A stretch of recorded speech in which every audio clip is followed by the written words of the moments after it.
Welcome to the Learning Pines YouTube. We hope this video helps. In this video, I will explain how to change oil in a Nissan Pathfinder. First, let's gather our essential tools and supplies.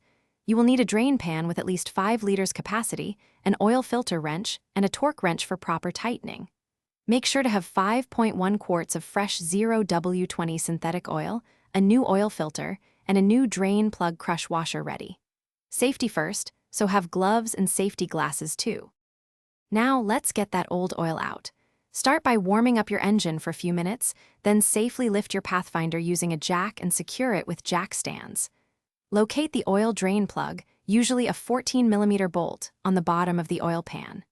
Position your drain pan, which should hold at least 5 liters, directly beneath the plug. Carefully remove the plug and allow all the old oil to drain completely. With the old oil drained, it's time for the new filter and fresh oil. Carefully remove the old oil filter, letting any remaining oil drip into the pan. Take your new filter and lightly lubricate its rubber gasket with a bit of fresh oil. Install the new drain plug with a new crush washer, tightening it to between 22 and 29 foot-pounds. Then, using a funnel, pour about 5.1 quarts of new 0W20 synthetic oil into the engine. Almost done. Replace the oil filler cap and start your engine, letting it run for a few minutes to circulate the new oil. Turn off the engine and wait about 5 to 10 minutes for the oil to settle. Now, check the oil level with your dipstick.